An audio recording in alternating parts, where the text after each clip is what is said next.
જવાનું મંદિર એ શરીર છે. આ ભગવાનનું બનાવેલું મંદિર છે. એવું સિમેન્ટ કોન્ક્રીટનું મંદિર તો આપણે બનાવીએ છીએ, તેમાં ટ્રસ્ટીઓનું ચાલે. સિમેન્ટ કોન્ક્રીટનું મંદિર બન્યું હોય તેમાં ટ્રસ્ટીઓનું ચાલે. પણ આ મંદિર ભગવાને બનાવ્યું છે કે ભગવાન ઉપર ટ્રસ્ટ રાખવાથી આ મંદિર ચાલે. ટ્રસ્ટ એટલે વિશ્વાસ. તો આપણું સુંદર શરીર છે એ મંદિર છે એવું કોને કહ્યું? આદિ જગદગુરુ શંકરાચાર્ય મહારાજ શું કહે છે? આત્માવં ગિરિજામતિ પ્રાણમ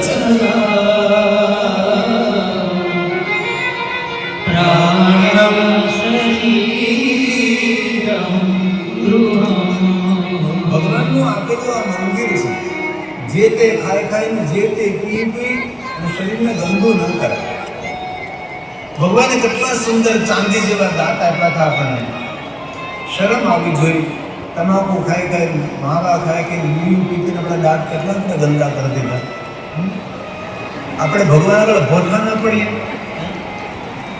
કોઈ આપણને કોઈ સારા કપડા આપ્યા હોય, નવા કપડા કોઈ પહેરવા આપ્યા હોય, આપણે ગંદા કરી દઈએ તો જેને કપડા આપ્યા એને કેટલું દુઃખ થાય. ભગવાન આપણને કેટલા સુંદર ચાંદી જેવા દાંત આપ્યા, આપણે લોકોએ કેટલી ખરાબ કરી દીધી.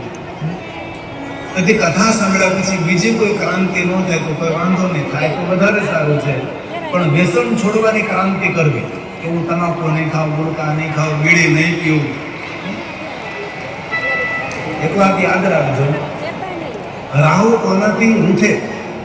જેના નખ ગંદા હોય, જેના દાંત ગંદા હોય, જેના વાળ ગંદા હોય, જેના કપડા ગંદા હોય, જેના અંગમાંથી દુર્ગંધ આવતી હોય, એનાથી રાહુ ઉઠે. અને રાહુ તેને દુઃખ આપે.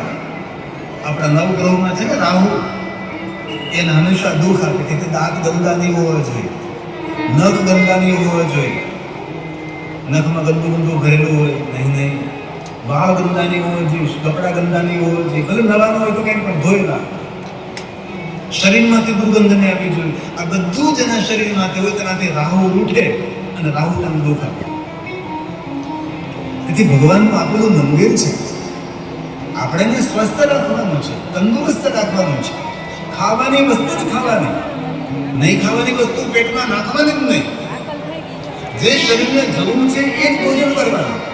અને ભોજન એવી રીતે કરવાનું, અલ્પ આહાર, થોડું પેટ ખાલી રાખવાનું છે, થોડી પાણીની જગ્યા રાખવાની અને થોડી શ્વાસ લેવાની જગ્યા રાખવાની. આંખ સુધી ભરી નહીં દેવાનું. પાણી તો ન પી શકે, શ્વાસે ન લઈ શકે.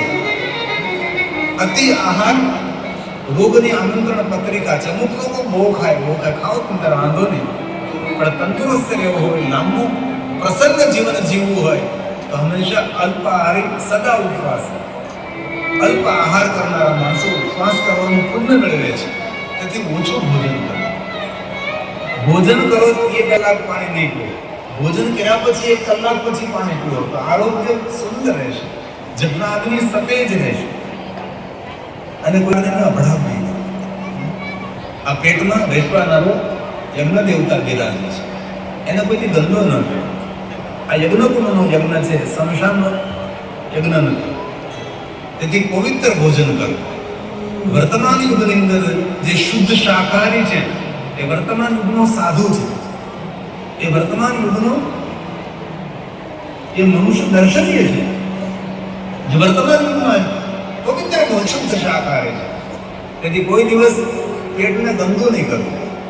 ચાણક્યએ એમ કહ્યું, ભૂખ લાગી હોય, અન્નનો કણ ન મળે, રોટલાનો ટુકડો ન મળે, મૃત્યુ થવાનું.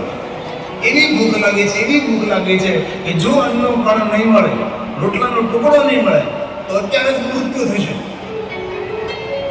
તો ચાણક્યએ એમ કહ્યું, ભૂખ લાગી હોય, અન્નનો કણ ના મળે, રોટલાનો ટુકડો મળે ને મૃત્યુ થવાનું હોય તો હસતા હસતા મૃત્યુને સ્વીકારી લેજો, પણ માંસનો ટુકડો કદી મુખમાં નહીં મૂકતા. આપણી ભારતીય